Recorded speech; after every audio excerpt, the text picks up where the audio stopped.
You might have known that gambling is a highly popular activity among the Chinese community. The Chinese, in fact, have a long gambling history which dates back to the Jia dynasty that ruled China around 4,000 years ago.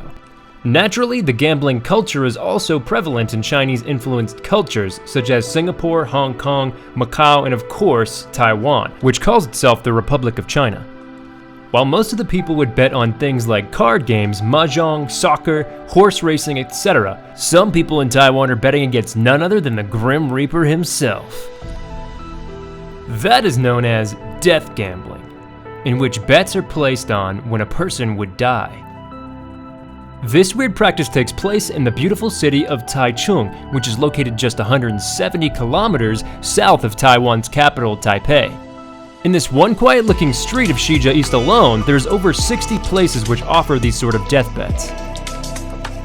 The bets are usually placed on old or terminally ill people, and the payout depends on when the person would die, as explained later in this video. The action could look something like this. First and foremost, the gambler is going to need to be a member of the gambling organization in order to place a bet. This membership fee will vary widely between $20 and $70 US. Next, you have to understand their bets and payouts. Bet amounts can range from $70 to $35,000 US and are accepted per bet. A typical payout would be something like the below. If the subject dies within 1 month from the date of the bet, the gambler loses. If the subject lives between 1 and 6 months, the gambler will receive 200% of the bet amount. Payout reduces gradually from 6 months onwards to 12 months, typically from 193% to 170%. If the subject lives for more than 12 months, the gambler will then lose as well. Next up, the gamblers carefully choose the subjects to place the bet on from the given lists. They usually visit these patients on the list and evaluate them to get a rough gauge of how long that person might live before placing their bets. And, in order to increase their chances of winning, the gamblers will sometimes rope in medical doctors, usually the very ones treating these patients, to get an expert opinion. These doctors themselves will place bets as well. And when the greed really takes over the ethics, some doctors have been reported to be adjusting their patients' treatments to ensure that these patients die when the payouts are at their highest. Once the bet is made, the gambler just has to wait it out and see if he has won the bet. A gambler may also place up to 2 additional bets on the same patient if he prefers.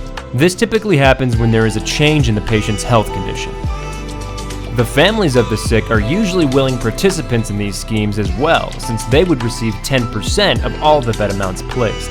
While it may sound cruel or greedy, most of the families join in on these schemes as a means to raise money for medical as well as funeral costs. This underground gambling industry is now estimated to be worth more than $50 million US. While illegal, these industries use some clever legal loopholes to masquerade themselves as mutual aid organizations and keep operating. Hence, the police and the several governmental investigations launched has so far been unable to make a dent on this huge underground industry. Not surprisingly, Shijia East Road, where most of these actions take place, has been nicknamed Death Gambling Alley. For now, the industry seems to be booming, and the only thing that could bring it to an end would be a legislative change brought by the Taiwanese government. Well, before we wind up here, I think we all have that one weird friend who might find all this interesting. If you know which one of those friends it is, be sure to tag him in this video. Also, do let us know in the comments below if you've heard of any similar practices.